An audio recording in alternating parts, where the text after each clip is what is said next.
there's going to be even more risks on the global level for your company. And you really have to be able to assess and do something about those. You really have to also be able to see opportunities and make something out of them and just reduce your impacts.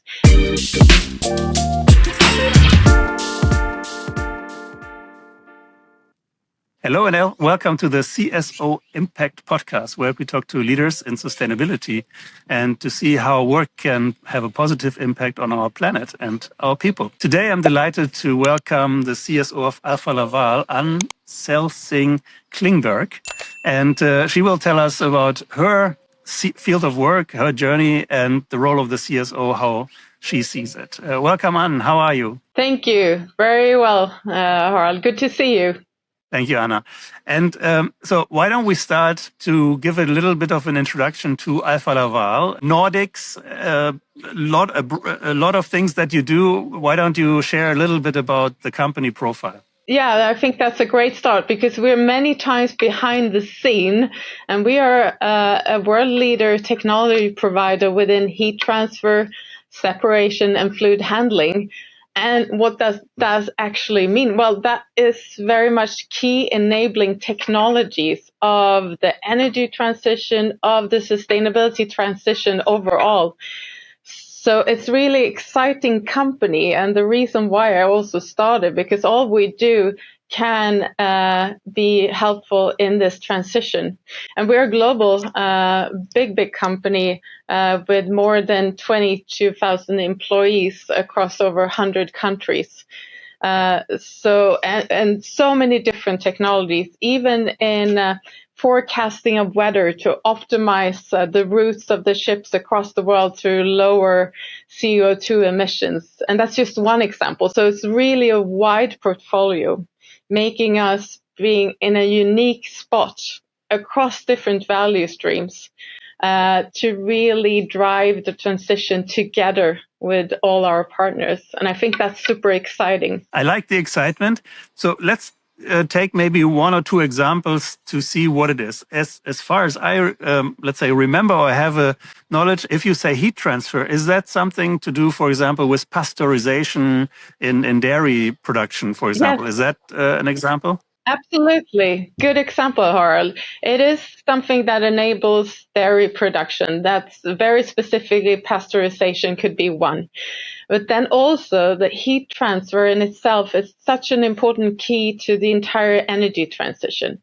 It is using otherwise wasted heat to produce or use that energy in so many different ways that we need it. So there's a potential. If we just used all the waste heat there is, we would make Paris Agreement possible, etc. If I look at what our installed base with heat exchangers across the world, if we did service as we should, everybody, all our customers, well, then that would mean that we lower energy or emissions, carbon emissions by 2.5% globally every year. Wow. So okay. It has a massive impact, just the heat exchanger in itself, to take care of the otherwise wasted heat many times.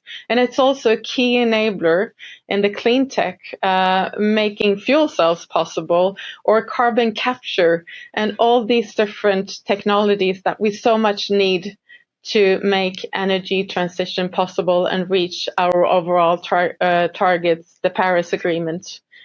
Okay, great. Now one more layer. So if I can understand it, for example, you have maybe, let's say, a primary production, for example, let's say cement, very hard to abate industry. They need heat to produce it. And then you can help with taking the excessive heat, which is not primarily used, normally is wasted. So you can take this and heat 100 or 10,000 homes, something like that. Exactly. That's what we have done to a couple different sectors, industries. We have one really great example, Kemira, it's called, to be very specific here, where I'm based in Sweden, that we can, together with them, use the otherwise wasted heat for heating thousands of homes. So sometimes they even have a better business case with their wasted heat or recovered heat, I should say, than actually selling their chemicals. So there's so much potential in that. And that's just one part of it. I also said separation is another one. That's where we have and can use technologies to make water clean. We can separate metals, scarce metals, for example, very important for batteries or textiles, etc. So, and also the dairy. There are many different applications. So, and fluid handling, etc. There are many specific examples. Okay, and because I'm curious, you mentioned something about, I think, EVs and battery. So that's very high tech and maybe very recent and an innovation piece. Maybe you can share a little bit, what is Alfa Laval doing in this mobility sector, maybe? We are not in the heart and making the EVs, but we are making, for example, possible to recycle batteries and those very important rare minerals that we have in the batteries. So we are together with other suppliers making the system work for EVs and other sectors. Okay. So I know Sweden, or we know Sweden from famous brands and I don't know, founder stories. So how did Alfa Laval get to life? Was it an engineer? Was it sort of a team of people? What's maybe the original story of the first product? Because I guess it's decades, or if not a century old. Yes, it's over 140 years old, and it's actually, I mean, that's the core of still the company. It's the innovation, and it all started with innovation of where you also started, the dairy industry, separation of milk and how you can then do that industrially. So we've been the core of it all is the innovation, and that is we have thousands of patents in the company still, and it's increasing every year.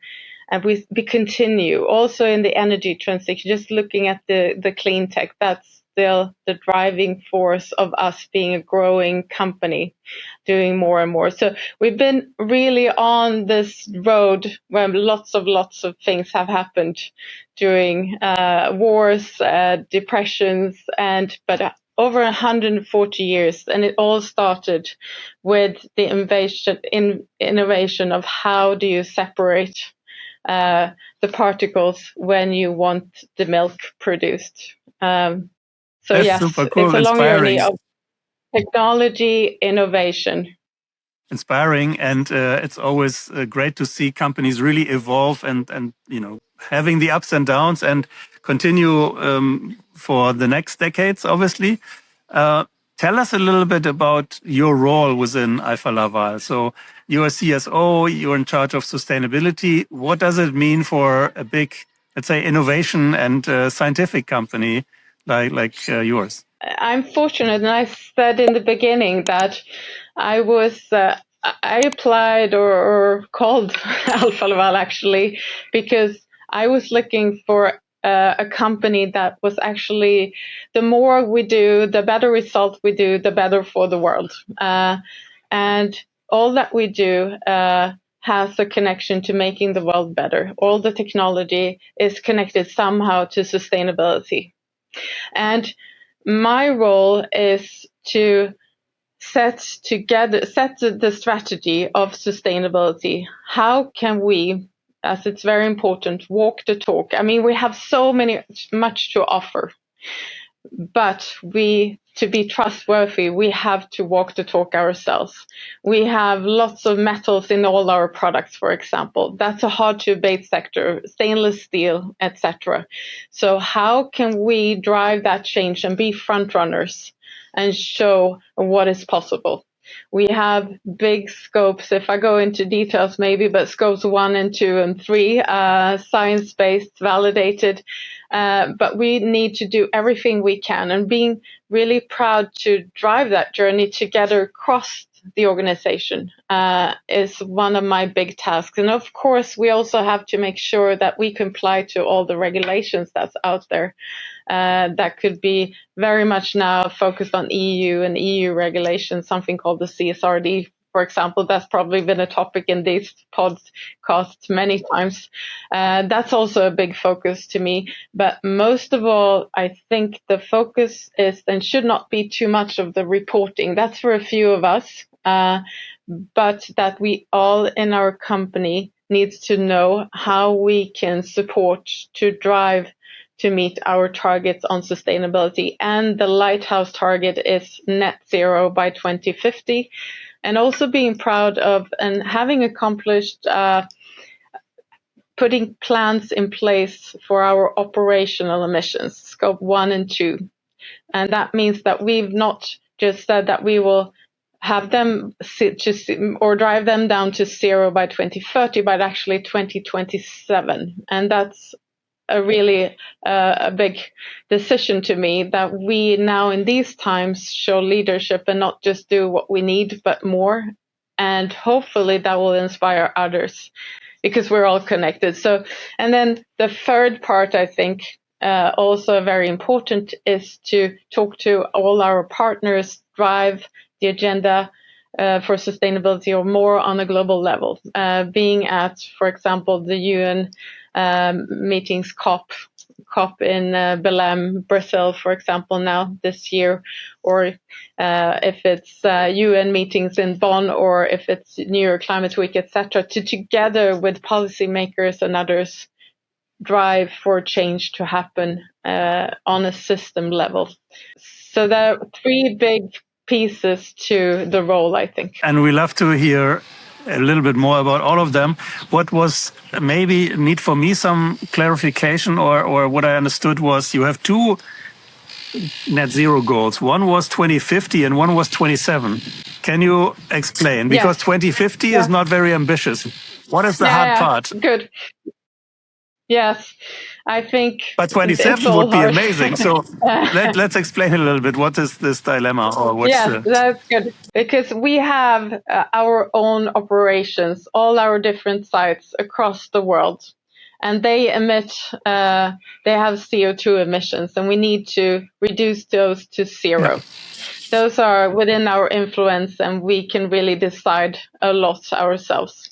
Sometimes it's hard to find renewables. That's one challenge we cannot always decide on ourselves. But in that, we have very firm plans on phasing out, for example, natural gas and driving down those emissions to zero by 2027. Then the big challenge is that we're also part of many different value chains. It's all that we source. I mentioned that we have a lot of metals that we source. Almost all our products are made from some metals. Yeah. And then we also have transportation. We have the big chunk of emission comes from all our products being used by our customers, the use phase, so-called. We have separators, as we mentioned, they're rotating, and that uses energy, and then there's 24/7 emissions. So how do we then drive that down? For 2030, we have the goal to reduce to 50%, and then 2050, and that's when I said net zero the second time, I think, that is for the entire value chain to be zero. And that means, and that's the big challenge, to together with our partners across that value chain, our suppliers, focusing now, for example, on the metals and stainless steel, together with partners like SSAB, Outokumpu, and others, being part of First Mover Coalition, the WEF organization, to drive and show the demand for near fossil-free steel, having put in place and sold the first near fossil-free heat exchanger ever to customers that makes it more efficient in their process of reducing emissions even more. That's one step on a very long and challenging road. And then also working together with customers to optimize those products using energy every day. That's another challenge that we have, and showcase that we really want society to move towards using renewables, because if society does not also shift and phase out fossil fuels, we will never get and reach our targets, because we're dependent on society to reach that BHAG big goal of 2050 being net zero. So there's many things, and most of all, and the most important to me, is that we work together, together with public sector, together with other companies that are like-minded, that want to drive this change, and with policymakers, etc. That's both the fun part and the difficult one. You're really, in a way, in a sandwich. On the other hand, on the one hand, your product is amazing in a way that it helps your customers really reduce their emissions. On the other hand, the more you come in and help them, the more metal you move in. And if that metal is not from green steel, then you're adding to the dilemma. So it's really hard to, it's a schizophrenic world, right? Unless green steel would be... Yeah, but the good thing... The good thing in that case, that feels very good to me and us at Alfa Laval and others that do the same, is that the piece that is metal that contributes when it's made, if it's not made near fossil free, is a lot less than it actually reduces. So if you do a heat exchanger of metal and even uses the metal that is not near fossil free, and you put that on the market, making processes more efficient, you reduce very quickly all the emissions that you then emitted and more. It's just that when you do science-based targets, you cannot just extinguish your own emissions by doing that calculation, and I shouldn't, but it's important to know that it's a good thing to continue to produce those technologies that enables reductions of emissions, and then parallel really drive for using less and less fossil fuels. I think that's super important. That is at the core of it all. We have to phase out fossil fuels. So let's say on the back of a napkin, could you say something like, for every, let's say, 80 tons you save the clients, you're adding 20, so there's a net gain definitely, or net reduction that you produce? Is that, or not as easy as that? It's not that easy. It depends so much on how the customer uses it. I wish, but just the example that our installed base of heat exchanger every year has the potential to save 100 gigawatts. Wow. And if also serviced correctly, that's 2.5% of the entire CO2 emissions globally. Fantastic. And that's not as high as the entire sector of metal. So just that yearly. But I cannot exactly say the relation because it will vary. But just knowing that the more we do, the better the world turns out is important. And that we parallel, that we're not satisfied with, okay, our products is doing the world better. We have to also make our own products even better, not just being okay with them reducing. We have to get our own emissions to zero. We have to get our suppliers to be able to sell us the near fossil-free steel, or if it's green gaskets or whatever it is, everything. And also that we request transportation that is near fossil-free or green or whatever term you use. Just a last question on the steel, because I'm so curious about it. The hard part is to set up a factory. That takes 10 years before you even start saving for the steel people. But there are startups. I think in Sweden, there's a startup trying to get into green steel. Yep. And obviously you have some of the big guys in India or Germany or wherever. What sort of... Thyssen, I know they're waiting for years to get approval on the factory and change it to hydrogen, and that's not enough there. So what is the timeline within that you think, okay, within the next 5 years or 10 years, there's a jump from, I don't know, 10% every year in supply, or is this only really 20 years out? Then all of a sudden there's a jump. Some of these things could be exponential, I guess. But on the other hand, it's very cost intensive to set up the factories and help you basically in your supply. What is sort of the timeline where you think there's a real shift to green steel? I think that the shift is happening now, but it's not just, I think it's important to not just focus on the near fossil free. We are buying and driving for the demand to buy as much as they can produce together with a lot of other companies. And that will be a step by step, as you say. It takes a long time to get the production running, but simultaneously, a lot is done also on using recycled materials, more recycled materials, using new processes that is not as near fossil free, but it's still so much better. So I think that shift is happening. There's a lot of different suppliers then offering more and more of that. So I think that a very, very big part of all those emissions can also be reduced by that part. So we need to drive them parallel. We need to buy more of recycled, higher content of recycled that we do. And then also step by step show that we drive the demand, so they have already a signature for us, from us and others, saying we will buy when your factory is in place, and that lowers their risk, and that means that they get the investments. So it's really unlocking finances together with others. And I think it's going to be a continuous, to go back to your question, a continuous improvement. There's not going to be jumps, and it's not going to be exponential.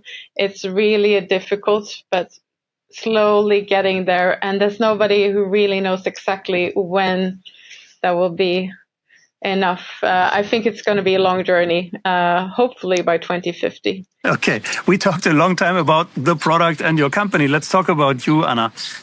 So how did you come, what's the journey for you to arrive in your role, and maybe what are some of the learnings of previous careers that help you on the position where you're in right now? Yes, it's a good question, because I have a broad background, and I think now, being in the role, I'm thankful for that broad background, because I think that my role is so strategic, and there's such a big gain of knowing a lot about business, how you drive business, how you talk the language of business and salespeople. And I started my journey, I think if I start from studies, I'm a chemical engineer. I was super interested in maths and computing, and I was almost going into PhD in maths. Then I ended up being also very interested in many things, joining a big pharmaceutical company, AstraZeneca, having really good resources to help me grow as a person in all different ways. And most of all, I think, as a leader.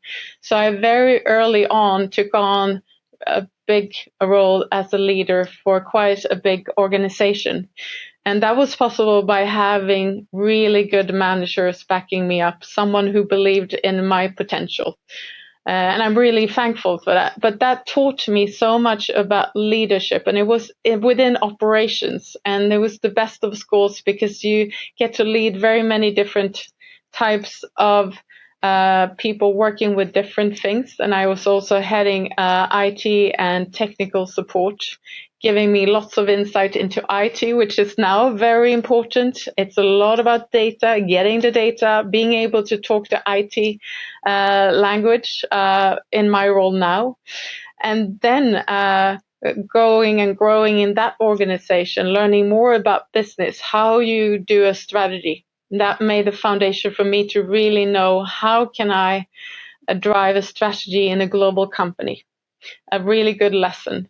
And then I went into and wanted to do more of the good, being in the public sector. So went into actually public procurement, knowing a lot more about that and all the things that could unlock the public procurement sector, making that more efficient and better.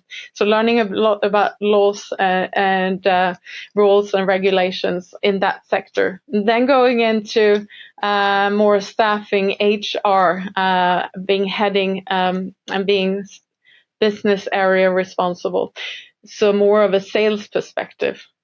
And then again, running and leading a site, leading people in difficult times, and having a lot about health, safety, CSR, it was called, under my hat, but never driving it myself. Then finally, I got to a point where I thought, what's the point of me together with others, making organizations do better and better results? We did accomplish many, many good things together in all these different parts of my journey. But I kind of lost the engine in myself. And then I said, let's just do my own company, be a kind of a management consultant, and help businesses. What I think is the core and what I think we do at Alfa Laval. How can you integrate sustainability to be the driving force of your company growing business? That sustainability is good business. Money talks. So that was what really drove me, and I did that for 5 years, and then felt a bit lonely, even though you are very close to many, you have to partner up, but still, I missed the bigger context. And then I called Alfa Laval, and here I am. So it's very broad, but I think the theme of my career has always been to drive change. And that's also why I got this role, I think, to drive change in a complex setting, a global setting, where you set really high targets and then have leaderships to support that, and have a very long background as being the leader of organizations and really being driven by seeing others develop. That is what really gets me going. If you can develop and see someone grow, and that then builds for us to reach targets we never thought we would. And that's, to me, super important. Fantastic. I think that's such a interesting career moves, in all the different places. Yeah. And, I want you to ask, what is maybe some of the characteristics that you think that help in the role of the CSO? How would you describe that? I think it's really important to understand business. I think it's super important because money talks again. You have to connect those two. I mean, I'm so much for nature, diversity, all these different parts of the sustainability agenda. But if I cannot connect and explain how it will grow this company, I will not succeed. So I think it's really important to understand also the language of business and how you build a strategy, integrating sustainability into the overall strategy, not being a separate thing. And then understanding how you drive an organization, how you build it with different competencies, capabilities, to make sure that you step by step integrate sustainability into everything we do. So it's very much about understanding strategic drivers, understanding how you put together a strategy, connecting it to business and the money, and also being able to, in as good as possible way, communicate that to the organization. And that is also not just saying it over and over again, but tailor your message to whoever you're speaking to. And that's why I said I think it's a good background to have a broad background, at least for me, because then I know what it's like to be out in the factory. I know what it's like to meet a customer out there. I know what it's like to be in HR. I know a lot of different parts of an organization. It makes it easier to both be on a very high level and go into details. I think it's super cool because there are some people who describe it as a chief sustainability orchestrator. and it seems you are an orchestra, director basically. You deal with the violin and the piano and the tuba, and you have been in all of these, let's say, roles yourself, so you can relate to them. Now, here's my final question: how do you see the role of the CSO in the next 5 years? Yeah, the role of the CSO in the next 5 years. That's a tricky one, depending so much on where we are in the world. Lots of things happening now. But I think, again, we are both front runners. I would say we say that our purpose as Alfa Laval is to pioneer positive impact in all these different ways that I spoke about. And I think we are a bit ahead also, maybe setting the role for the CSO in these years to come, that it will be more and more a strategic role, because you have to understand on the strategic level your risks. There's going to be even more risks on the global level for your company, and you really have to be able to assess and do something about those. You really have to also be able to see opportunities and make something out of them and just reduce your impacts. So it's very much about how do you understand that and integrate it into your strategy and being able to translate it, because we know and have our language within the sustainability arena, but it doesn't matter if we all talk. We have to get that message at least to the rest of the organization for everybody to feel part of the journey. So I think it's going to be more and more of what I already said, a strategic role that together drives business and grows business in a more sustainable way. I really much like that you understand sustainability and the strategic role in actually making money and provide the company with the future fitness and, well, people say resilience, but more or less with opportunities which lie ahead. So I think this is a very positive outlook. And we're already at the end of our podcast. So thank you so much for your insights. Congratulations. Wow, quickly. Congratulations. Thank you so much, Harald. Really good talking to you. Thank you. Thank you, Anna.